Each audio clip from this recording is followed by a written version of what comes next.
Right now, somewhere in your house, there's a piece of paper or a plastic card that isn't actually worth anything, not on its own. You could burn it and nothing would change about the material world. No food would grow, no house would get built, and yet you'd trade hours of your life for it without thinking twice. That's not normal. That's not something your body was born knowing how to do. It's a trick, a very old one, and your ancestors invented it tens of thousands of years before anyone could even write it down. If that made you go, wait, what? Hit like right now. It actually helps this channel more than you'd think. Drop a comment telling me what you think money really is. And subscribe, because we're going back further than almost anyone talks about. Let's rewind. Not a few hundred years, not a few thousand. Go back about 20,000 years. You're not standing in a market. There's no coins, no shops, no prices on anything. You're living in a small group, maybe 20 or 30 people. And here's the thing, you don't need money. You don't even need trading, not really. You already know everyone around you.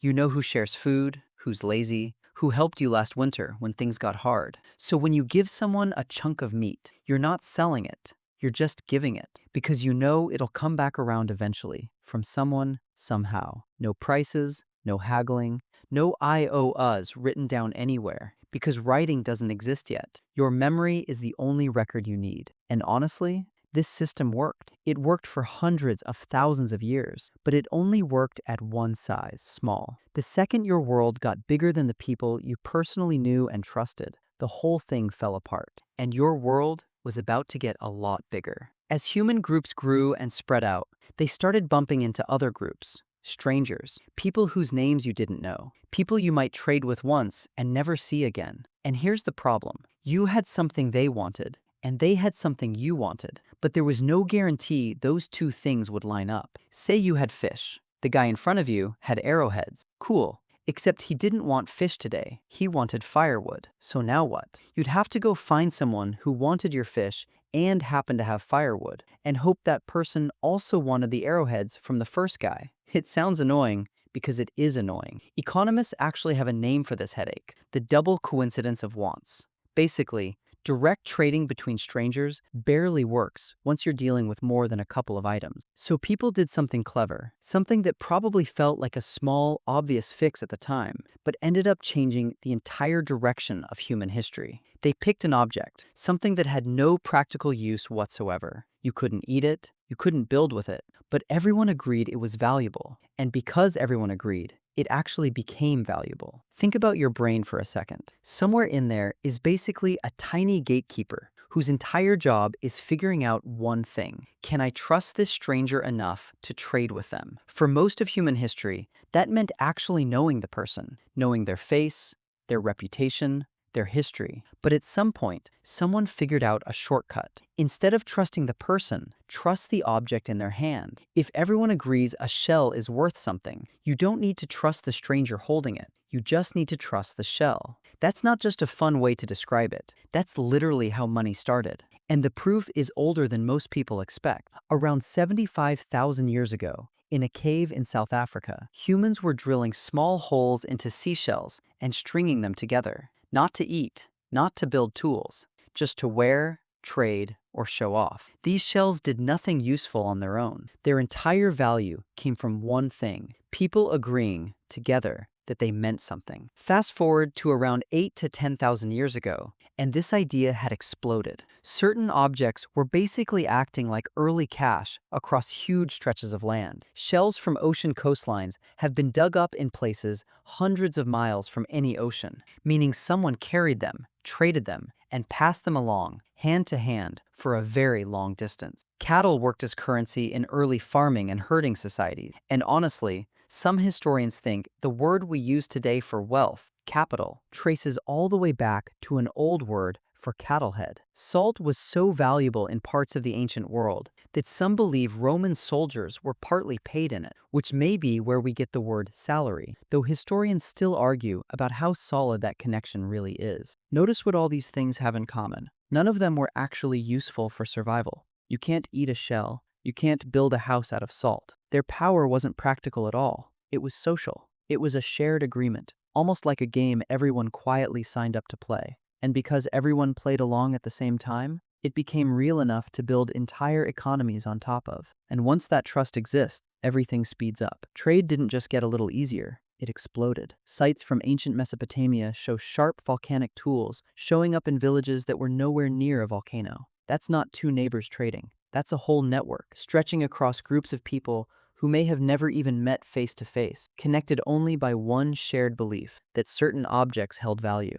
And this is exactly what your ancestors wanted. Strangers became trading partners. Resources started moving to wherever they were actually needed, instead of just sitting wherever they happened to be found. Groups that never could have survived on local resources alone suddenly had a way to get what they needed from far away. Value itself had become portable. But nothing this powerful comes free, because once you can store value, once wealth doesn't have to be eaten or shared the same day it's found, you've created something that never really existed before: inequality. Think about it. In a world where meat rots in 3 days, nobody can hoard much of anything, but shells don't rot, cattle multiply, salt doesn't spoil. For the first time ever, some people could pile up more than others and actually keep it. And we can literally see this happen in the dirt. Archaeologists studying graves from early farming and trading societies find something hunter-gatherer burials almost never show. Some graves packed with beads, jewelry, and valuable trade goods, while others right next to them have almost nothing at all. That's not random. That's the earliest physical proof of wealth inequality, buried in the ground for thousands of years, quietly waiting to expose us. Money solved the stranger trust problem, but it created a brand new one. Now somebody had to keep track of who owed what, to who,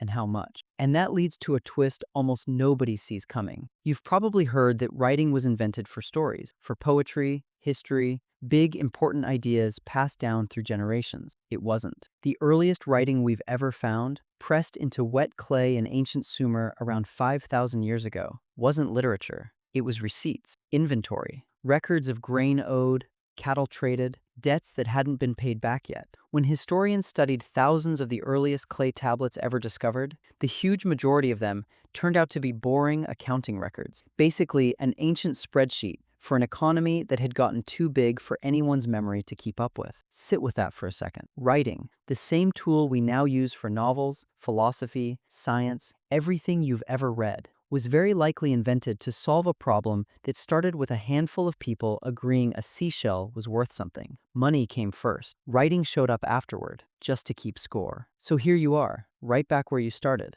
Except everything looks completely different now. Your ancestors left behind the small, tight circle of 30 people who all knew each other. They stepped into a much bigger, messier world full of total strangers. They solved the trust problem by inventing an object everyone agreed to believe in. That gave them access to resources and connections no small group could ever reach on its own. And they paid for all of it with a brand new problem: inequality, hoarding, and the very first invention of debt. And here's the part that should genuinely mess with your head a little. That process never actually stopped. You're still living inside it, right now, today. The number sitting in your bank account isn't backed by gold. It isn't backed by anything physical at all anymore. It's backed by the exact same thing a 75,000-year-old shell necklace was backed by: a shared agreement between total strangers that this thing has value, and everyone's just going to act like it's real. Every time you tap your card at a coffee shop, you're not really paying with money. You're running the exact same trust trick your ancestors invented in a cave, just shrunk down into a microchip